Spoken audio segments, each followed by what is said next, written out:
नमस्कार दोस्तों। आज फ़िलहाल इंडियन इक्विटी मार्केट्स आज बंद थे, लेबर डे के कारण बंद थे।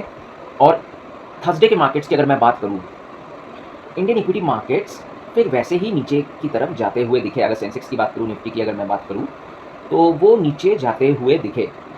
तो लोग जैसे सोच रहे हैं कि ये बंगाल का इलेक्शन है वगैरह, और इलेक्शन है वहाँ पे बीजेपी के जो पोल्स में दिखा रहे हैं, कई लोग बोल रहे हैं बीजेपी के आने के चांसेस कम हैं, और इसके वजह से ही मार्केट्स में थोड़ी नेगेटिविटी दिखी, वो नहीं है एक्चुअली। थर्सडे को खासकर जिस हिसाब से ब्रेंट क्रूड, जिसको हम WTI क्रूड बोलते हैं, उसके दाम जिस हिसाब से $113 जाते हुए दिखे, वो 2022 के बाद जो हाई दिखाया था ये ब्रेंट क्रूड के प्राइसेस, तो उस तरफ जाते हुए दिखे, तो ये एक नेगेटिविटी मार्केट में फैक्टर इन किया। दूसरा चीज़, जिस हिसाब से एफआईआईज़ ने सेलिंग मोड पे है, एफआईआईज़ बेच के निकलते ही जा रहे हैं, तो ये एक 2-3 मेजर कारण थे। मार्केट नीचे रहा। और रह गई जो लोग सोच रहे हैं इलेक्शंस के वजह से, तो वेस्ट बंगाल के इलेक्शन की अगर मैं बात करूँ, तो वेस्ट बंगाल में तो पहले ही बीजेपी नहीं था, तो उसकी वजह से रिएक्शन नहीं आया मार्केट में, जो लोग सोच रहे हैं। तो ऐसे ही अगर मैं काफ़ी दिनों से यही कह रहा हूँ, क्रूड ऑयल के प्राइसेस ऐसे अनस्टेबल रहे और ऊपर की तरफ जाते हुए दिखे, तो मार्केट्स में नेगेटिविटी ज़रूर दिखेगी। और एक और चीज़ आपको समझना पड़ेगा, जिस हिसाब से डिसरप्शन आया है क्रूड ऑयल के प्राइसेस में, क्रूड ऑयल सप्लाई में, इसका इफेक्ट आप अप्रैल टू जून में जो बिजनेसेस हैं उनके अर्निंग्स बिल्कुल ही दिखने को नहीं मिलेंगे, पहले से ही मैं बता रहा हूँ। और फिलहाल अगर वर्ल्ड मार्केट्स की बात करें, देखिए अफ्रीकन मार्केट्स हो गया, उसके बाद साउथ अमेरिकन मार्केट्स हो गया, अगर ग्लोबल डाइवर्सिफिकेशन की बात करें, तो इन मार्केट्स में अभी बहुत ग्रोथ बाकी है। जिस हिसाब से यहाँ पे नेचुरल रिसोर्सेज मिलते हैं, और जिस हिसाब से रेयर अर्थ मिनरल्स की डिमांड बढ़ी है, तो ये मार्केट्स इन फ्यूचर अच्छा करेंगे। तो मैं यही कह सकता हूँ, अफ्रीकन मार्केट्स और साउथ अमेरिकन मार्केट्स जो हैं, वो अभी उस स्थिति में है जैसे कि इंडिया 20 साल पहले था और उसके बाद कितना ग्रो किया, तो अफ्रीकन और साउथ अमेरिकन मार्केट्स अच्छा करेंगे। फिलहाल ये प्रश्न उठता है कि तो इसका क्या कारण है, हम अपना सारा पैसा इंडियन मार्केट से निकाल कर क्या साउथ अमेरिकन या अफ्रीकन मार्केट्स में चले जाए? तो यही मैं बोलूँगा, आपको निश्चित डिप्लॉय करना चाहिए अफ्रीकन साउथ अमेरिकन मार्केट्स में भी, लेकिन इंडियन मार्केट से पूरी तरीके से अभी नहीं निकलना चाहिए, क्योंकि इंडिया एक बहुत क्रूशियल फेज़ में अभी खड़ा हुआ है।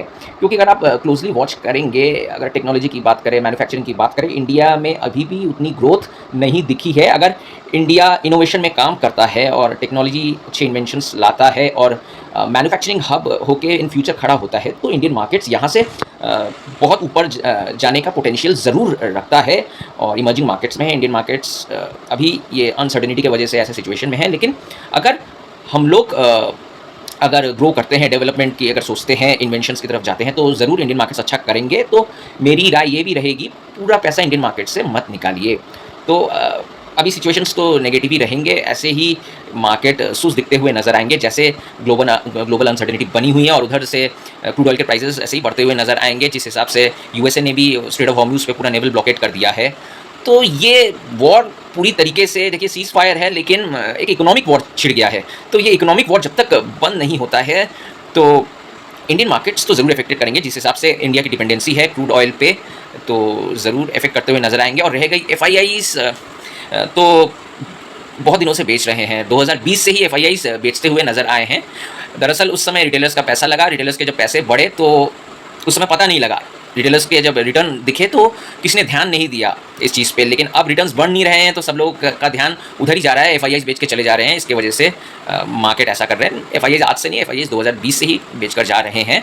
उसके जाने का कारण है, जैसे कि मैंने पहले भी बोला है, पॉलिसीज़। और वो इंडिया में एफआईआईज़ कहीं दूसरी जगह टैक्स नहीं देता, यहाँ पे टैक्स देना पड़ रहा है। एलटीसीजी तो है, और साथ साथ एसटीटी भी जैसे बढ़ा दिया गया है, जिसके वजह से एफआईआईज़ को प्रॉब्लम हो रही है। और वैसे में ही एफआईआईज़ को इंडिया में अर्निंग नहीं मिली, उनको अर्निंग चाहिए, और जिस हिसाब से हमारी करेंसी भी वीक है, तो वो इसलिए निकलते जा रहे हैं। और उनके मार्केट्स की अगर मैं बात करूँ, यूएस मार्केट्स, उनके मार्केट्स में अच्छे रिटर्न मिल रहे हैं, विदाउट रिस्क उनको अच्छे रिटर्न्स मिल रहे हैं। तो क्यों वो इंडियन मार्केट्स में रहेंगे जब तक अर्निंग्स नहीं मिलेंगी?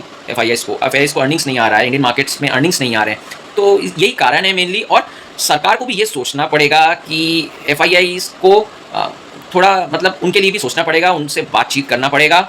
और क्योंकि एफआईआईज़ अगर इन्वेस्ट नहीं करेंगे, तो मेरे ख्याल से हमारे देश का ग्रोथ भी रुक जाएगा, ये साफ बात है। क्योंकि फॉरेन इन्वेस्टर्स अगर इन्वेस्ट नहीं करेंगे, तो इससे देश की ग्रोथ भी इफेक्टेड ज़रूर होगी। तो ये हमको सोचना पड़ेगा, ये सरकार को सीरियस वे में सोचना पड़ेगा। और टैक्स ज़रूर उनके लिए कमाना पड़ेगा, नहीं तो वो इंडियन मार्केट्स में मेरे को लगता नहीं कि आएँगे। जिस हिसाब से बहुत उनके अंदर बहुत डिसैटिस्फाइड है उन लोग। ये भी एक दिखते हुए नज़र आ रहा है। अर्निंग्स तो नहीं आ रहे, लेकिन जिस हिसाब से उनको टैक्स भी देना पड़ रहा है इंडियन मार्केट्स में का, तो वो क्यों रहेंगे? और उनको दूसरे मार्केट्स में अर्निंग्स मिल रही है, दूसरी जगह तो ऐसा नहीं है। हम लोगों को ऐसा लगता है हमारा भारत महान है, तो वो ये नहीं देखते हैं कि हम लोग को लगता है इंडिया महान है, ये है, लेकिन उनका एक ही चीज़ है कि भाई उनको पैसा कमाना है, और जिन मार्केट्स में उनको पैसा मिल रहा है तो वो उसी मार्केट्स में वो जाते जा रहे हैं। इंडियन मार्केट्स में उनको रिटर्न्स नहीं मिल रहे हैं, तो इंडियन मार्केट्स से वो बेचकर निकल रहे हैं। यही साफ बात है, ये आपको समझना पड़ेगा।